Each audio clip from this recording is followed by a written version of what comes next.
എല്ലാ കൂട്ടുകാർക്കും നല്ലൊരു ദിവസം ആശംസിച്ചുകൊണ്ട് മാമ്പഴത്തിന്റെ പുതിയ വീഡിയോയിലേക്ക് സ്വാഗതം.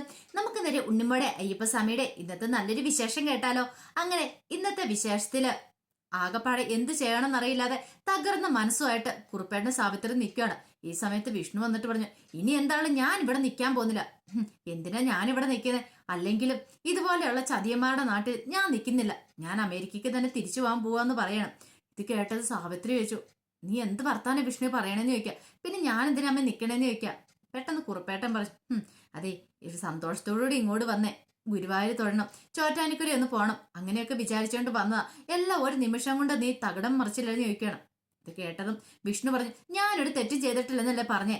അച്ഛനൊന്നും വിശ്വസിക്കാൻ കൂട്ടാക്കുന്നില്ല. ഒരു കാര്യം ചെയ്യാം, നിങ്ങൾ അതെല്ലാം കഴിഞ്ഞിട്ട് വന്നാൽ മതി, ഞാൻ പോയേക്കോ എന്നും പറഞ്ഞ് വിഷ്ണു പോവാണ്.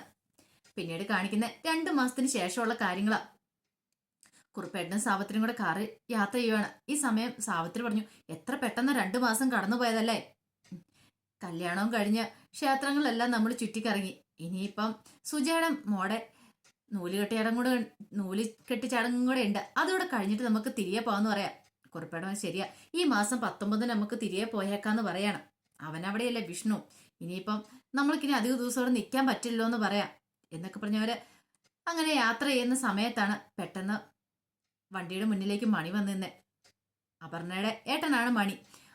മണിയെ കണ്ടതും പെട്ടെന്ന് കുറുപ്പേട്ടനും സാവിത്രിയും കാറിനകത്ത് നിന്ന് ഇറങ്ങി വരുവാണ്. എന്താടാ മണി, നീ എന്താ വഴി തടഞ്ഞ് നിക്കണേന്ന് ചോദിക്കാം. വഴി തടഞ്ഞ് നിക്കണോ? നിങ്ങളെ ഒന്ന് കാണാൻ വേണ്ടിട്ടാന്ന് പറയും. ഞങ്ങളെ കാണാനോ? അതെന്തിനാ? ഞങ്ങള് ഇവിടെ ചോറ്റാനിക്കരെ ഗുരുവായൂരും അങ്ങനെയെല്ലാം പോയി കുറെ തിരക്കിലായിരുന്നു, അതുകൊണ്ട് വീട്ടിലില്ലായിരുന്നു. നിനക്ക് എന്തെങ്കിലും ആവശ്യമുണ്ടോ എന്ന് ചോദിക്കാം. ഒരു കാര്യം ചെയ്യാമല്ലായിരുന്നോ? നിങ്ങൾ കാശിക്കൂടെ പോകാൻ എല്ലാവരും ചോദിക്കാം. കാശിക്ക് പോകാനോ? അതെ, ചെയ്ത പാവങ്ങളൊക്കെ പൊറുക്കാൻ വേണ്ട. അതിന് ഞങ്ങളതിന് മാത്രം പാവമൊന്നും ചെയ്തിട്ടില്ലോടാ മണി. പാവം ചെയ്തിട്ടില്ലെങ്കിലും നിങ്ങളുടെ മോൻ ചെയ്തിട്ടില്ലേന്ന് ചോദിക്കാം. എടാ നീ എന്തൊക്കെയാ പറയണേ? ഞങ്ങൾക്കൊന്നും മനസ്സിലാകുന്നില്ലെന്ന് പറയണം. നിനക്കൊന്നും മനസ്സിലാകുന്നില്ല, ഞാൻ മനസ്സിലാക്കി തരാന്ന് പറയണം. പിന്നീട് കാറിനടുത്തേക്ക് പോയിട്ട് കാറിനകത്തുനിന്ന് അപർണനെ ഇങ്ങോട്ട് പിടിച്ചിറക്കുവാണ്. നോക്ക്, ഇവള് നിൽക്കുന്ന കണ്ടോ?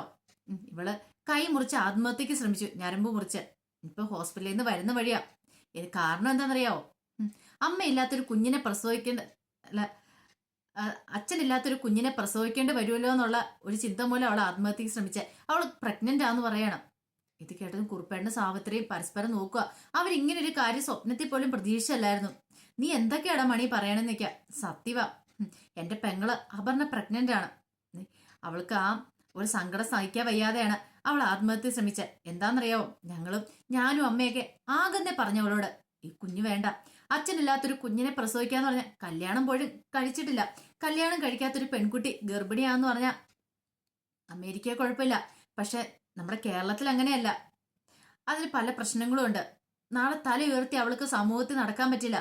അതുകൊണ്ട് അവൾ ആത്മഹത്യക്ക് ശ്രമിച്ചേ. കുഞ്ഞിനെ കളയാൻ പറഞ്ഞിട്ട് അവൾക്ക് കുഞ്ഞിനെ കളയാൻ സമ്മതമല്ലായിരുന്നു പറയാം. ഇത് കേട്ടത് അപർണ പറഞ്ഞു, എനിക്ക് എന്താണോ എന്റെ കുഞ്ഞിനെ കളയാൻ പറ്റില്ല. ഞാൻ മരിച്ചാലും കുഴപ്പമില്ല, എന്റെ കുഞ്ഞിനെ എനിക്ക് വേണം. ആരൊക്കെ പറഞ്ഞാലും ഞാൻ കുഞ്ഞിനെ കളയില്ല എന്ന് പറയാം. പെട്ടെന്ന് മണി പറഞ്ഞു, കേട്ടില്ലേ? ഇനി ഇവളെ ഞാൻ എന്ത് ചെയ്യണം നിങ്ങളും കൂടെ ഒന്ന് പറ. നിങ്ങളുടെ മോൻ അങ്ങ് അമേരിക്ക നല്ല സൂചിച്ച് ജീവിക്കുന്നുണ്ടായിരിക്കും, പക്ഷെ എന്റെ പെങ്ങളുണ്ടല്ലോ, അവളിപ്പോഴെങ്ങനെ ജീവിക്കുന്നറിയോ? ഓരോ ദിവസം ഓരോ നിമിഷം ഉരുകി ഉരുകിയാ ജീവിക്കുന്നത്. നാട്ടുകാരറിഞ്ഞാലുള്ള പ്രശ്നം അത് വേറെ.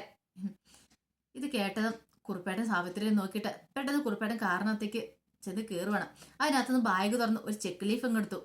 അതിലേക്ക് ഒരു എമൗണ്ട് അങ്ങ് എമൗണ്ട് എഴുതിയിട്ട് നേരെ അപർണയുടെ മണീന്റെ മുന്നിലേക്ക് വരുവാണ്. എന്നിട്ട് പറഞ്ഞു, ഇതേ 25 ലക്ഷം രൂപയുണ്ട്, ഒരു അഡ്വാൻസ് ആയിട്ട് ഇതും കൂടെ വെച്ചോ. ഒരിക്കലും ഒരു അച്ഛനില്ലാത്ത കുഞ്ഞിനെ പ്രസവിക്കുന്ന ഓർത്തിട്ട് വേദനിക്കേണ്ട വിഷമിക്കേണ്ട കാര്യമില്ല. ഒന്നിനും ഒരു കുറവും വരില്ല. ഞങ്ങളുടെ വിഷ്ണുവിന്റെ കുഞ്ഞിന് ഒന്നിനും ഒരു കുറവ് വരില്ലെന്ന് പറയണം. ഇത് കേട്ടപ്പോ മണി ഒന്ന് അപർണനെ നോക്കി. അപർണ പെട്ടെന്ന് പറഞ്ഞു, 25 ലക്ഷം രൂപ. 25 ലക്ഷം രൂപയാണ് എന്റെ മാനത്തിനുള്ള വില. അത് മാത്രമല്ല, എന്റെ കുഞ്ഞിനെ വളർത്താനായിട്ട് എനിക്ക് 25 ലക്ഷം രൂപയുടെ ഒന്നും ആവശ്യമില്ല. ഞാൻ ഏതെങ്കിലും വീട്ടില് പാത്രം തേച്ചോ മിറ്റുപടിച്ചോ എന്റെ കുഞ്ഞിനെ വളർത്തിക്കളാം.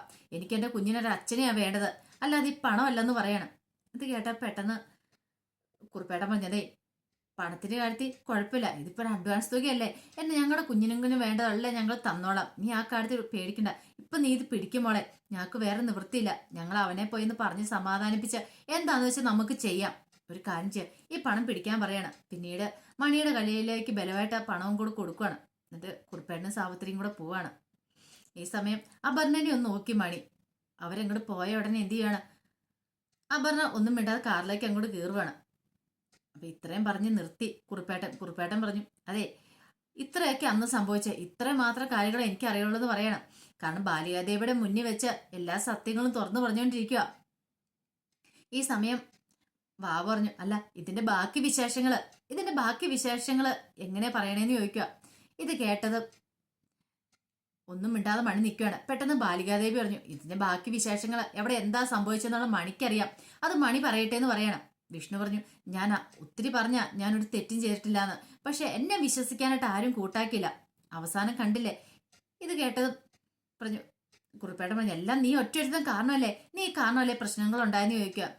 ഈ സമയം ഒന്നും മിണ്ടാതെ നിന്ന മണിയോട് ബാലികാദേവി പറഞ്ഞു, മണി ഇതിന് ശേഷമുള്ള കാര്യങ്ങൾ പറയാണ്. പെട്ടെന്ന് മണിയൊന്നും മിണ്ടാതെ നിന്നു. നിനക്ക് സംസാരിക്കാൻ പറ്റില്ലല്ലേ എന്ന് ചോദിച്ചിട്ട് ബാലികാദേവി എന്ന് നോക്കുകയാണ്. പെട്ടെന്ന് മണിയുടെ കാലിൽ കൂടെ അങ്ങോട്ട് തീ കത്താൻ തുടങ്ങി. മണി താഴേക്ക് മുകളിലേക്കും കിടന്ന് ചാടാൻ തുടങ്ങി. വേദന കൊണ്ട് പൊളയാൻ തുടങ്ങി. മണി അയ്യോ, എന്റെ കാലിലെ തീ ഒന്ന് കെടുത്താൻ പറ, ഞാൻ പറയാം, സത്യങ്ങളൊക്കെ തുറന്നു പറയാന്ന് പറയാം. അങ്ങനെ അവസാനം തീ കെടുത്തി കഴിഞ്ഞപ്പോൾ മണി പറഞ്ഞു, ഞാനേ ഇത്രയും കാലം ചെയ്തതെല്ലാം കള്ളത്തരമാന്ന് പറയണം. ഇത് കേട്ടതും കുറുപ്പേട്ടനൊന്ന് നോക്കുവാണ് വിഷ്ണുവിന്റെ മുഖത്തേക്ക്. ഞാൻ കള്ളത്തരവാ ചെയ്തേ, പറഞ്ഞതും കള്ളത്തരവാ. പിന്നീട് അവിടെ നിന്ന് നടന്ന കാര്യങ്ങളൊക്കെ മണി പറയാനായിട്ട് തുടങ്ങുകയാണ്. ഇത് കേട്ട് കഴിഞ്ഞപ്പോൾ എന്ത് ചെയ്യണമെന്ന് അറിയത്തില്ല, വല്ലാത്തൊരവസ്ഥയിലായിപ്പോയി. കാരണം ഇങ്ങനൊരു സ്വപ്നത്തിൽ പോലും പ്രതീക്ഷിച്ചില്ല. ഒരു പക്ഷേങ്കിൽ തന്റെ മോനൊരു തെറ്റും ചെയ്തിട്ടില്ലായിരുന്നു, താൻ അവനെ തെറ്റിദ്ധരിച്ചില്ലോ എന്നുള്ളൊരു ചിന്തയായിരുന്നു കുറുപ്പേട്ടന്.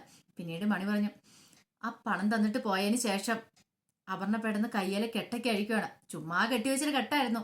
കൈയുടെ ഞരമ്പ് മുറിക്കാൻ ശ്രമിച്ചു പറഞ്ഞില്ല, ആ കെട്ടൊക്കെ അഴിച്ച് വള്ളം കളഞ്ഞിട്ട് അവരുടെ ഒരു കാറക്കറി ഇങ്ങോട്ട് പോവാണ്. ഈ സമയം മണി പറഞ്ഞു, ഒരു കാര്യം ചെയ്യാം, ഇനിയിപ്പം നമുക്ക് പണം ഇങ്ങനെ വന്നുകൊണ്ടേയിരിക്കും. ഇപ്പൊ 25 ലക്ഷം രൂപ അഡ്വാൻസ്, ഇനിയിപ്പൊ തുക ഇങ്ങനെ വന്നുകൊണ്ടിരിക്കും. അത് മതി, നമുക്ക് സുഖമായിട്ട് ജീവിക്കാം, ഒരു പേടിയും വേണ്ട.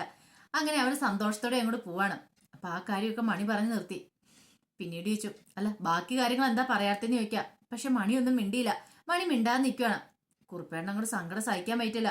കുറുപ്പേണ്ണ എന്ത് ചെയ്യണം, പെട്ടെന്ന് മണിയുടെ അടുത്തേക്ക് വരുവാണ്. മണിയുടെ കോളറിന് കുത്തിപ്പിടിച്ചിട്ട് പറഞ്ഞു, അപ്പൊ എന്റെ മോനൊരു തെറ്റും ചെയ്യാതെ നീ അവനെ ഇത്രമാത്രം ക്രൂരനാക്കിയില്ലേ, വൃത്തികെട്ടവനാക്കിയില്ലേ. പാവ എന്റെ മോനെ, അവന്റെ കർണത്തി ഞാൻ അടിച്ചു, എന്തൊക്കെ ശോഭകേടുകൾ ഞാനിവിടെ ചെയ്തു. പാവ എന്റെ മോനെ, എനിക്ക് സഹിക്കാൻ പറ്റുന്നില്ലെന്ന് പറയാണ്. ഈ സമയം ബാബ പറഞ്ഞു, തീർന്നിട്ടില്ല, ഇനിയുമുണ്ട്, കഥ പകുതിയായിട്ടുള്ളൂ, ഇതിന്റെ ബാക്കി വിശേഷങ്ങൾ പറയാണ്. ഇത് കേട്ടതും ബാലികാദേവി പറഞ്ഞു, ഇതിന്റെ ബാക്കി വിശേഷങ്ങള് വിഷ്ണുവിനോട് ഒപ്പം, കാരണം കൂടെ ഉണ്ടായിരുന്ന ആള് തന്നെ പറയട്ടെ എന്ന് പറയാ, ദൃസാക്ഷി പറയട്ടെ എന്ന് പറയാണ്. പെട്ടെന്ന് വാവ എന്ത് ചെയ്യണം, അവിടെ ഇരുന്ന വാച്ച് എടുത്ത് ബാലികാദേവിയുടെ കയ്യിലേക്ക് കൊണ്ട് കൊടുക്കുകയാണ്. ബാലികാദേവി ആ വാച്ചിലേക്ക് ഒന്ന് നോക്കി. അപ്പൊ വാച്ചിനകത്തിരുന്ന് ഗിരിജാവൻ പറയാൻ തുടങ്ങി, വിഷ്ണു കറപടത്തി മരിച്ചല്ല, വിഷ്ണുവിനെ കൊന്നതാന്ന് പറയണ്. ഇത് കേട്ട് കുറുപ്പേട്ടനും സാവിത്രിയും ഞെട്ടി പരസ്പരം നോക്കുകയാണ്. കേട്ടത് വിശ്വസിക്കാനാവാതെ വിഷ്ണുവിന്റെ മുഖത്തേക്ക് തന്നെ നോക്കി നിൽക്കുകയാണ്. പിന്നീട് കണ്ണട പറയാണ്. ഇതൊക്കെ അറിഞ്ഞു കഴിഞ്ഞപ്പോ വിഷ്ണു നേരെ അമേരിക്കയിൽ നിന്ന് നാട്ടിലേക്ക് വരികയോ ചെയ്തേ. പക്ഷേങ്കില് വിഷ്ണു വന്നത് അപർണയോ മണിയോ അല്ലെങ്കിൽ അപർണയുടെ അമ്മയോ അറിഞ്ഞില്ല. അവരൊരു ഫംഗ്ഷൻ കഴിഞ്ഞ് വീട്ടിലേക്ക് മടങ്ങുന്ന വഴിയായിരുന്നു. കുറെ ഡ്രസ്സൊക്കെ എടുത്തു, 25 ലക്ഷം രൂപയൊക്കെ കിട്ടിയതല്ലേ, അപ്പൊ അതിനുള്ള തൂർത്തൊക്കെ നടത്തിയിട്ട് തിരികെ വീട്ടിലേക്ക് പോവാ. ഈ സമയത്ത് അപർണയുടെ അമ്മ പറഞ്ഞു, ഇനിയിപ്പം എത്രയും പെട്ടെന്ന് അപർണയുടെ കല്യാണം അങ്ങ് നടത്തണം, ഇനിയിപ്പോ ഇത് വെച്ചോണ്ടിരിക്കാൻ പറ്റില്ലെന്ന് പറയാം. പെട്ടെന്ന് മണി പറഞ്ഞു, എന്തിനാ കല്യാണം നടത്തുന്നേ, അമ്മ എപ്പോ അന്മോട്ട് ഇടുന്ന താറാവിനെ ആയാലും കൊല്ലാൻ കൊടുക്കുക. ഇവളുടെ കല്യാണം കഴിഞ്ഞിട്ടുണ്ടെങ്കിലേ നമുക്ക് പണം വരുന്ന അങ്ങോട്ട് നിൽക്കും. പിന്നെ അറിയാലോ, നമ്മൾ ഒന്നും അല്ലാതായപ്പോ, അതുകൊണ്ട് കോടികളുടെ അടിച്ചു മാറ്റണ്ട, അതുകൊണ്ട് ഇവളുടെ കല്യാണം ഒന്നും നടത്തണ്ടെന്ന് പറയാം. അപർണയും പറഞ്ഞു, എനിക്ക് കല്യാണം ഒന്നും വേണ്ട, ഞാൻ ഇങ്ങനെയൊക്കെ അങ്ങോട്ട് ജീവിച്ചു പോക്കോളാം എന്ന് പറഞ്ഞുകൊണ്ട് അവർ സന്തോഷത്തോടെ വരുന്ന വഴി ആണ് അവരുടെ മുന്നിലേക്ക് വിഷ്ണു അങ്ങോട്ട് ചെല്ലുന്നേ. വിഷ്ണു കാർ നിർത്തി അവരുടെ മുമ്പിലേക്ക് അങ്ങോട്ട് ഇറങ്ങി ചെന്നു. വണ്ടി അങ്ങ് തടഞ്ഞു. പെട്ടെന്ന് മണി അതിനകത്തങ്ങ് ഇറങ്ങി വരുവാണ്. അപർണയൊക്കെ ഇറങ്ങി. മണി വന്നിട്ട്, നീ എന്താടാ വണ്ടി തടഞ്ഞെന്ന് ചോദിക്കാം. അവളെയും കൂടെ വിളിക്കാൻ പറയണം. ആ സമയത്ത് അപർണ എങ്ങോട്ട് വന്നു. ആഹാ, നിന്നെ ഒന്ന് കാണാൻ വേണ്ടി വന്നാ. നീ പ്രഗ്നന്റ് ആണെന്ന് അറിഞ്ഞു കഴിഞ്ഞപ്പോഴേ എനിക്ക് അമേരിക്കയിൽ ഇരിക്കാൻ തോന്നിയില്ല.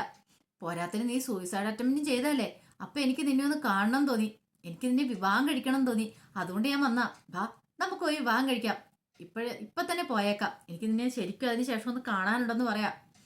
ഇത് കേട്ടാ അപർണ പറഞ്ഞു, വേണ്ട വിഷ്ണു എന്ന് പറയണേ. വേണ്ടെന്നോ, അതെന്താ അങ്ങനെ പറയണേ എന്നും പറഞ്ഞുകൊണ്ട് വിഷ്ണു എന്ന് അപർണയുടെ കയ്യിലേക്ക് അങ്ങോട്ട് പിടിച്ചു. ഈ സമയത്ത് മണി വന്നിട്ട് വിഷ്ണുവിനെ അടിച്ചു. പിന്നെ അവിടെ പൊരിഞ്ഞ യുദ്ധമായിരുന്നു. അവസാനം മണി താഴെ വീണു. വിഷ്ണു പറഞ്ഞു എല്ലാരും കൂടെ എന്നെ പറ്റിച്ച് പാലം കടത്തി സുഖിച്ച് ജീവിക്കാന്ന് കരുതിയില്ലേ? അങ്ങനെ ഞാൻ വെറുക്കൈയോടെ മണങ്ങി പോന്ന് കരുതിയോ? ഒരിക്കലും ഇല്ലടാ. എനിക്കിട്ടൊരു പണി എന്ന് ഞാൻ തിരിച്ചറിയാൻ എനിക്കും അറിയാന്ന് പറയണം. അങ്ങനെ അവിടെ ഇട്ട് മണിയെ ഇടിച്ച് കൂട്ടുവാണ്. പെട്ടെന്ന് അപർണയുടെ അമ്മ പറഞ്ഞു, മോളെ നീ എന്തെങ്കിലും എത്രയും പെട്ടെന്ന് പോയി ചെയ്യാം, അല്ലെങ്കിൽ ഇതേ എന്റെ മോന് അവൻ എന്ത് ആപത്ത് സംഭവിക്കുമെന്ന് പറയാം. ഇത് കേട്ടാൻ കാറിനകത്തുണ്ടായിരുന്ന ഒരു ഇരുമ്പ് തിണ്ടും എടുത്തോണ്ട് അപർണ അങ്ങോട്ട് വരുവാണ്. അപർണ വന്ന് വിഷ്ണുവിന്റെ തല നോക്കി ഒറ്റ അടി അങ്ങ് അടിക്കണം. ആ ഒന്നാമത്തെ അടിക്ക് തന്നെ വിഷ്ണു ഇങ്ങനെ തല ഇറങ്ങി അങ്ങോട്ട് വീഴണം. പിന്നെ തലങ്ങും വിലങ്ങും അടിച്ചു. അങ്ങനെ ബോധം കിട്ടി കിടക്കുന്ന വിഷ്ണുവിന്റെ അടുത്തേക്ക് മണി വന്ന് തൊട്ട് നോക്കിയപ്പോൾ അനക്കമില്ലായിരുന്നു. മരിച്ചെന്ന് മനസ്സിലായി. പിന്നീട് പെട്ടെന്ന് എന്ത് ചെയ്യണമെന്ന് അറിയത്തില്ല. അപർണയുടെ അമ്മ വന്നിട്ട് പറഞ്ഞു, ഇതേ മോനെ അവൻ മരിച്ചോന്ന് ചോദിക്കുകയാണ്. ഇല്ല മരിച്ചോമെന്ന് പറയാണ്. ഇനിയിപ്പോൾ എന്ത് ചെയ്യും? അമ്മയുടെ ഈ സങ്കടപ്പാടാൻ നിൽക്കുക, അമ്മ ടെൻഷൻ അടിക്കല്ലേ, നമുക്കൊരു പരിഹാരം ഉണ്ടാക്കാന്ന് പറയണം. പിന്നെ ഒന്ന് രണ്ട് ഫ്രണ്ട്സിനെ വിളിക്കുകയാണ്. ഫ്രണ്ട്സിനെ വിളിച്ചിട്ട് എത്രയും പെട്ടെന്ന് ഇങ്ങോട്ട് വരണം, ലൊക്കേഷൻ മാപ്പൊക്കെ ഞാൻ ഇട്ട് തന്നിട്ടുണ്ട്, എത്രയും പെട്ടെന്ന് ഇങ്ങോട്ട് വരാൻ പറയാണ്. ഇതൊക്കെ കേട്ടോണ്ടിരുന്ന കുറുപ്പേണ്ണ സാപത്രിക്കും എന്ത് ചെയ്യണമെന്നറിയാം. വല്ലാത്തൊരവസ്ഥയിൽ അവർ വിഷ്ണുവിനെ നോക്കുകയാണ്. അപ്പൊ അതിന്റെ വിശേഷങ്ങളൊക്കെയാണ് കണ്ടത്. ഇതിന്റെ ബാക്കി വിശേഷങ്ങളായിട്ട് വൈകുന്നേരത്തെ പ്രമോയി വരാട്ടോ. ഒരിക്കൽ കൂടി എല്ലാവർക്കും നല്ലൊരു ദിവസം ആശംസിച്ചു നിർത്തുന്നു. നന്ദി.